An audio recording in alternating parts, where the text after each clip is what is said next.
Hello दोस्तों, कैसे हो आप सब। उम्मीद करती हूँ आप सभी स्वस्थ होंगे, मस्त होंगे। तो दोपहर का वक्त है और आज मेरे ब्लॉग की शुरुआत हो रही है दोपहर से। तो मैं हूँ इस वक्त दिल्ली में, और दिल्ली में तो आपको पता ही है कि कितनी गर्मी पड़ रही है, और आजकल एक दो दिनों से कुछ ज़्यादा ही गर्मी हो रही है। तो दोस्तों, इस गर्मी की वजह से मेरे हस्बैंड की तबीयत भी ख़राब हो गई है। तो उनके लिए आज मैं बना रही हूँ दिन में खिचड़ी, और इसमें मैंने डाला है मूँग की दाल धुली हुई, और चावल है, और साथ में है दलिया।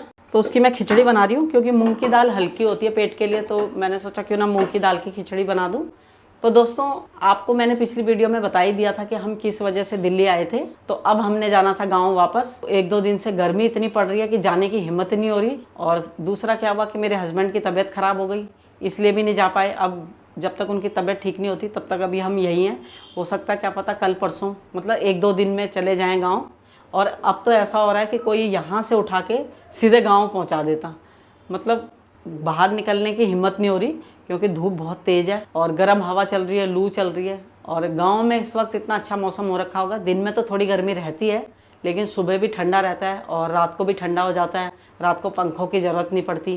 तो दोस्तों, गांव में भी गर्मी पड़ रही होगी वैसे तो दोपहर में, लेकिन क्या है कि वहाँ पे जो हवा चलती है वो ठंडी हवा चलती है, और अगर आप किसी पेड़ के पास बैठ जाओ तो ठंडी हवा लगेगा ही नहीं कि गर्मी है। मतलब गर्मियों का टाइम है, ये महसूस ही नहीं होगा। तो चलो मैं खिचड़ी को चढ़ा देती हूँ फटाफट से। तो सिंपल सी खिचड़ी बना रही हूँ।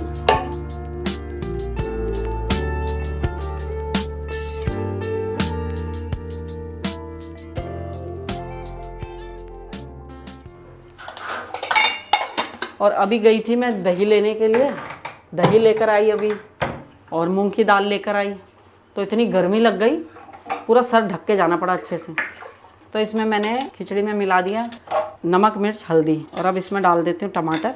तो आज दिन में हमारा जो दिन का खाना है वो खिचड़ी ही है, और साथ में है दही और सलाद। इसको लगा देती हूँ सीटी।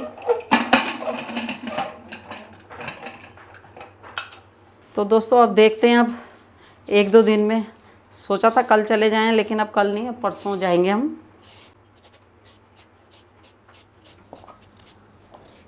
तो दोस्तों, मैंने सोचा कमरे में बैठ के सलाद काट लेती हूँ। तो कल मैं गई थी अपने मायके अपनी मम्मी से मिलने, मम्मी पापा से मिलने के लिए। मैंने सोचा क्यों ना आप दिल्ली आ रखे हूँ तो मम्मी पापा से भी मिल के आ जाऊँ। तो दोस्तों, हमारे कुकर की सीटी भी बज गई। लगता है पानी मैंने ज़्यादा ही डाल दिया। तो कल मैं गई थी अपने मायके अपने मम्मी पापा से मिलने के लिए। तो मेरी मम्मी की तबीयत तो ऐसी ही रहती है, अब वो खाना भी कम खाती हैं। पहले तो खाना खा लेती थी, अब खाना भी कम खाती हैं। खाना भी उनको ऐसे ही दिया जाता है पीस के, क्योंकि वो, और दूसरा क्या होता है, खुद ही खिलाना पड़ता है, मम्मी अपने आप से नहीं खा पाती। तो अब मम्मी की तबीयत ऐसी ही रहती है, अब मतलब सब कुछ उनका खुद ही करना पड़ता है। तो पापा भाई भाभी यही देखते हैं मम्मी को, वो तो बिस्तर पे ही लेटी रहती हैं। तो कल उनको देखने गई थी, तो गर्मी इतनी थी कल कि धूप में मतलब ये हो रहा था कि बस अंदर ही रहो, बाहर ना निकलो। आपने देखा होगा 5-6 बजे तक तो धूप ही रहती है, तो बाहर निकलने का मन ही नहीं करता। मतलब 6 बजे के बाद ही फिर हम बाहर निकले, फिर मतलब उसके बाद ही हम आए वापस अपने घर। तो दोस्तों, यहाँ पे आपको एल्बम दिख रही होगी। तो दिन में यह है कि टाइम कैसे पास करें, तो मैंने सोचा क्यों ना एल्बम ही देख लूँ। तो ये मेरी बेटी की एल्बम है शादी की, जब उसकी शादी हुई थी तब एल्बम बनी थी। एल्बम का एक ये फ़ायदा होता है कि हम अपने जो पल होते हैं, जो हमारे पहले के दिन होते हैं, हम उस वक्त कैसे लग रहे थे, मोटे थे पतले थे, किस तरह से थे, कैसे दिख रहे थे, और लोग कैसे थे, वो दिख जाता है एल्बम में, और पुरानी यादें ताज़ा हो जाती हैं। तो आज से 12 साल पहले मैं इस तरह से लगती थी जब हमारी बेटी की शादी हुई थी। तो दोस्तों, आज मैं सुबह इस एल्बम को देख रही थी, तो सोचा क्यों ना आपके साथ भी कुछ तस्वीरें शेयर करूं, किस तरह से लगते थे हम आज से 12 साल पहले। तो इसको पहले फटाफट किचन में रख के आ जाती हूँ, फिर दिखाती हूँ मैं आपको अपनी बेटी की शादी की एल्बम।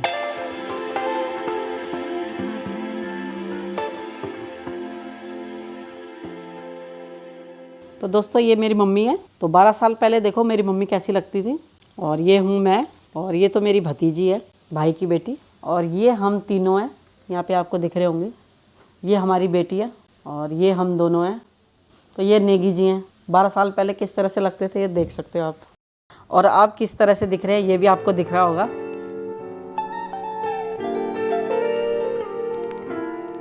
तो ये है कि पुरानी यादें ताज़ा हो जाती हैं कि हम किस तरह से दिखते थे पहले। और ये मेरी नंद है, आपने देखा होगा गांव की वीडियो में, अभी गांव घूमने आई हुई थी हमारा घर देखने के लिए। ये हमारे नंदोई है और ये हमारा भांजा है, जो कि अब अपने पापा से भी लंबा हो गया, उस टाइम इतना छोटा सा था। और ये आप देख सकते हो, ये मेरी सहेलियों का ग्रुप है, जो हम सहेलियाँ रहती हैं, और इसमें तो आधी हैं। ये मेरी मम्मी है, ये मेरे पापा हैं, और बीच में हमारी बेटी है। ये वो अपनी सहेलियों के साथ में है, ये उसकी सहेलियाँ हैं। और ये है हमारी बेटी की मामी, छोटी मामी। तो दोस्तों ये हम तीनों हैं, ये मेरी जिठानी जी है और ये मेरी देरानी है और बीच में हूँ मैं। इसमें चश्मा नहीं लगा रखा, तो इसमें मैंने लेंस पहने हुए थे, चश्मा नहीं पहना था, लेंस पहने हुए थे। और यहाँ पे हल्दी की पूजा हो रही है, तो कुछ इस तरह से होती है हमारे उत्तराखंड में। आप देख सकते हो पूजा, पहले हल्दी कूटते हैं, फिर ये 5 कन्याएं जो हैं वो हल्दी कूटती हैं, फिर उसके बाद जाजमती हल्दी कूटती है, और फिर बांदों के लिए जाते हैं जहाँ पे बांदे हो रहे होते हैं। तो ये बांदों के लिए बांदे जो थे वो हमने छत में करे थे, तो ये छत का सीन है। और सब बारी बारी से पहले कन्या बांदे देती हैं, फिर उसके बाद जाजमती बांदे देती है, फिर मामी मामा बांदे देते हैं। तो दोस्तों मेरे दोनों छोटे भाई हैं, और दोनों में से ये बड़ा है और ये छोटा है, और ये छोटे वाले की वाइफ है। बड़े वाले की वाइफ जो है वो ये है, ये मेरी मम्मी, ये मेरे पापा, और ये मेरे बड़े ससुर जी हैं, और ये मेरी बड़ी सास है। और ये हैं हमारे ससुर जी, ये हैं हमारी सास, और ये हैं हमारे छोटे ससुर जी, ये छोटी सास हैं, ये भी बड़ी सास हैं, ये मैं हूँ। तो ये हमारी फैमिली है, आपको दिख रही होगी फ़ोटो में। ये हमारे दमन वाले जेठ जेठानी जी हैं, और ये हैं हमारे जो आपने अभी बड़े ससुर जी देखे, उनके बड़े बेटे, और ये हैं हमारे जेठ जी, ये हमारी जिठानी जी हैं, और ये हैं हमारी जो नंद है उनकी सासू माँ, ये हमारे देवर देवरानी, और ये है हमारा बड़ा भतीजा। तो दोस्तों आप देख सकते हो यहाँ पे सभी जितनी भी लेडीज़ होती हैं वो सब हल्दी लगाती हैं दुल्हन को। तो यहाँ पे हमारी बेटी को हल्दी लगा रहे सब के सब, और उसके बाद जो है दुल्हन नहा कर आती है और पीले वस्त्र पहनती है। तो यहाँ पे उसकी आरती हो रही है, उसके बाद उसको ले जाते हैं नीचे। तो दोस्तों अपनी बेटी की शादी में हमने कुछ इस तरह का टेंट लगाया था, ये आपको दिख रहा होगा। लेकिन क्या हुआ कि उसकी शादी के दिन इतनी बारिश हुई कि सारा टेंट जो है था वो सब ख़राब हो गया, टेंट ख़राब हो गया, कुर्सियाँ उलट पुलट करनी पड़ी बारिश की वजह से। तो दोस्तों वो तो भगवान का शुक्र है कि बारिश जो है वो जयमाला के टाइम पे शुरू हुई, उससे पहले नहीं हुई थी। तो आधे लोग खाना खा चुके थे, और जो खाने का इंतज़ाम था वो हमने बारात घर के अंदर कर रखा था, क्योंकि हमने बारात घर बुक करा था। तो उसमें खाने का इंतज़ाम जो था वो हॉल के अंदर था, और बाकी बाहर का टेंट हमने कुछ इस तरह से सजा रखा था, ये आपने अभी देखा होगा फ़ोटो में। तो यहाँ पे हमने बारातियों का स्वागत करने के लिए शहनाई वादक बिठा रखे थे, और यहाँ पे जो है बारात के स्वागत के लिए यहाँ पे आ गई हैं जितनी भी हमारी बेटी की सहेलियाँ बहन, वो यहाँ पे आ गई हैं बारात का स्वागत करने के लिए। तो यहाँ पे आपको दिख रहा होगा, ये हमारे दामाद जी आ गए हैं बारात लेके नाचते हुए, और ये है हमारी समधन, और गेट के पास खड़े हो रखे थे सब भाई।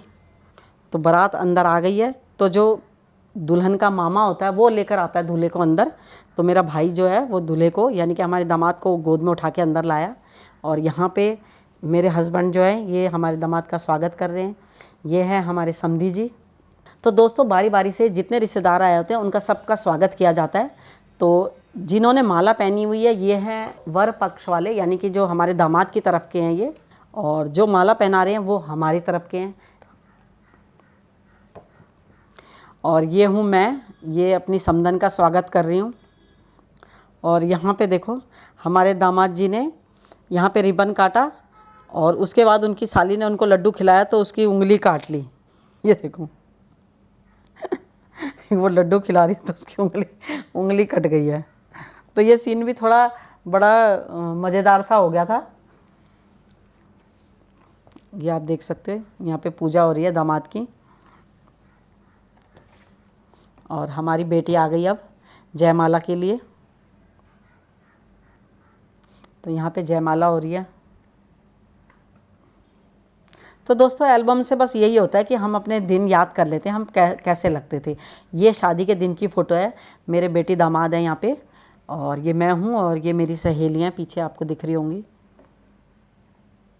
तो जिस दिन हमारी बेटी की शादी थी उसी दिन हमारे दामाद का बर्थडे भी था, तो हमने केक काटा था। वैसे तो लोग आजकल एक रिवाज हो गया, फैशन सा हो गया कि भाई केक काटते हैं, शादी के दिन भी केक काटते हैं, लेकिन हमने उस दिन केक अपने दामाद से इसलिए कटवाया था क्योंकि हमारे दामाद का उस दिन बर्थडे था, तो हमने कहा फटाफट केक कटवा देते हैं। तो दोस्तों यहाँ पे कन्यादान हो रहा है। तो हमारे यहाँ कन्यादान कुछ इस तरह से करते हैं, आपको दिख रहा होगा। और उसके बाद क्या होता है, जो दुल्हन होती है वो अपनी असली ज्वेलरी पहनती है। यहाँ पे ज्वेलरी निकाल देते हैं और उसके बाद असली ज्वेलरी पहनाते हैं। और यहाँ पे फेरे हो रहे हैं, तो आप देख सकते हो। तो दोस्तों मैंने सोचा आज आपको क्या वीडियो बना के दिखाऊं, तो सोचा क्यों ना मैं एल्बम देख रही हूँ अपनी बेटी की शादी की, तो आपको एल्बम के ज़रिए ही दिखाऊं कि मेरी बेटी की शादी किस तरह से हुई थी और कौन कौन मेहमान आए थे। कुछ पल मैंने भी याद करे फ़ोटोएँ देख के, तस्वीरों को देख के, कि भाई उस वक्त किस तरह से हम लग रहे थे, किस तरह से हमारे बच्चे लग रहे थे। तो मैंने सोचा क्यों ना मैं एल्बम देख रही हूँ तो मैं भी आपको दिखाऊँ कि हमारी बेटी की शादी के टाइम में किस तरह से वो पल थे जो फ़ोटो में कैच हुए हैं। यहाँ पे फेरे संपन्न हो गए और इधर मांग भर रहे हैं दुल्हन की, इधर मंगलसूत्र पहना दिया। तो दोस्तों शादी संपन्न हो गई। यहाँ पे हमारा भतीजा जो है घड़ी पहना रहा है, पहले अपने जीजा को घड़ी पहनाई, अब अपनी बहन को घड़ी पहना रहा है। और यहाँ पे विदाई का है, तो कुछ इस तरह से विदाई हो रही थी, आप देख सकते हो, ये आपको दिख रहा होगा। और घर से ही विदाई करी थी हमने। तो शादी की शुरुआत जो होती है वो शुभ काम से शुरू होती है। तो हमने अपनी बेटी की शादी से 2 दिन पहले कीर्तन करवाया था। तो कीर्तन की कुछ तस्वीरें हैं जो आपको दिख रही होंगी। यहाँ पे कुछ कीर्तन करते हुए, कुछ नाचते हुए, यहाँ पे नाच रहे हैं सब। ये मेरी सास जी है, ये मेरी बेटी है विनू, ये हमारी बड़ी सास जी हैं, ये आपको दिख रही होंगी। और यहाँ पे मेरी मम्मी है और मेरे जो छोटे भाई हैं उनमें से जो बड़े भाई की वाइफ है ये है। तो कुछ इस तरह से लग रहे थे हम कीर्तन वाले दिन। तो चलिए दोस्तों, शादी की एल्बम तो मैंने आपको दिखा दी कि किस तरह से मेरी बेटी की शादी हुई थी। तो अब मैं करती हूँ खिचड़ी में तड़के की तैयारी। तो मैं लगाने वाली हूँ लहसुन का तड़का, अजवाइन का भी लगा सकते हैं, जीरे का भी लगा सकते हैं। और खिचड़ी चेक कर लेती हूँ पहले, क्योंकि वीडियो बनाने के चक्कर में खिचड़ी में बहुत सीटियाँ आ गई थी। तो मतलब अगर थोड़ी देर बाद अगर हम बंद करते तो खिचड़ी नीचे जल जाती, आपको दिख रही होगी। सोचा था पतली पतली खिचड़ी बनाऊंगी, लेकिन खिचड़ी गाढ़ी हो गई है। और कुकर आपको दिख रहा होगा इतना बड़ा। तो ये कुकर जो है गांव के लिए रखा है। और हम इंडक्शन ले गए थे, जिन दिनों हम गांव जा रहे थे उन दिनों सिलेंडर का बड़ी चर्चा हो रही थी, सिलेंडर नहीं मिल रहे, सिलेंडर नहीं मिल रहे। तो मुझे लगा कि शायद इससे मैं उसमें खाना नहीं बना पाऊँगी, तो मैं इस वाले कुकर को नहीं ले गई थी। लेकिन बाद में लोगों ने कहा कि इसमें इस तरह से सुराख बने हुए आपको दिख रहे होंगे, तो ये वाला भी इंडक्शन में चल जाता है। तो सोचा इसको भी ले जाऊंगी अब। तो अब एक छोटा यहाँ ले आऊँगी वापस और इस बड़े वाले को वहाँ गांव में रख दूँगी। तो इस बार ये कुकर भी ले जाना है। और भी काफ़ी सामान मैंने निकाल रखा है, जैसे ये आपको दिख रहा होगा। यहाँ पे कद्दूकस लेके जाऊँगी गाँव में, क्योंकि जैसे गाँव में मूली हो रखी है तो मूली के परांठे वगैरह बनाने हैं, तो थोड़ा बिना कद्दूकस के दिक्कत आती है बनाने में। तो इसको ले जाऊंगी कद्दूकस को। एक या दूध का डोलू ले जाऊंगी। दूध का डोलू इसलिए क्योंकि हमारी जिठानी जी हैं जो वो छाछ देती हैं, तो इसी में छाछ लो। इसको भी ले जाऊंगी। और एक या छोटा कद्दूकस ले जाऊंगी अदरक कसने के लिए, चाय के लिए।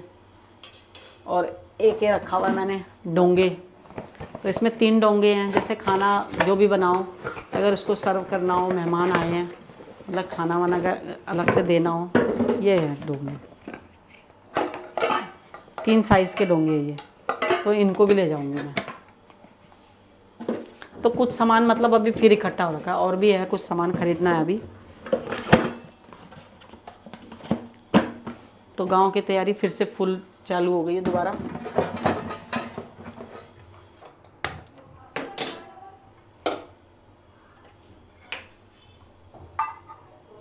दोस्तों इससे मैं मार रही हूँ सरसों के तेल का तड़का। तो जो सरसों का तेल है वो पहले से भी पका हुआ है, एक बार पहले पका दिया था। परांठे बनाने के लिए मैं क्या करती हूँ, अगर सरसों का तेल ही होता है मेरे पास तो मैं उसको एक डोंगे में पहले गर्म करके रख देती हूँ, यानी कि पका के, और उसके बाद उससे परांठे बनाती हूँ। तो अभी सरसों का तेल ही खोल रखा है, तो उससे ही तड़का मारेंगे हम। वरना मैं रिफाइंड ऑयल भी ले आती हूँ अलग से परांठे बनाने के लिए और खाने के लिए सरसों का तेल। तो इसमें थोड़ा सा जीरा डाल देते हैं लहसुन भी पकने वाला है तो मैंने कहा जीरा भी डाल देते हैं थोड़ा सा ना। वैसे अजवाइन ज़्यादा अच्छी होती है, अगर खिचड़ी में अजवाइन का तड़का मारो तो वो ज़्यादा अच्छा होता है।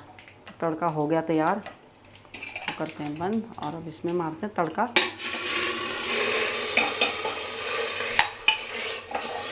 तो आप देख सकते हैं नीचे लग गया। तो दोस्तों ऐसा ही होता है वीडियो के चक्कर में, कई बार कर कुछ रहे होते हैं, हो कुछ और जाता है।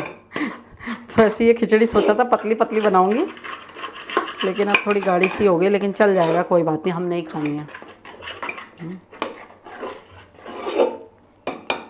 तो दोस्तों चलिए अब हम करते हैं खाने की तैयारी, यानी कि खाना खाते हैं।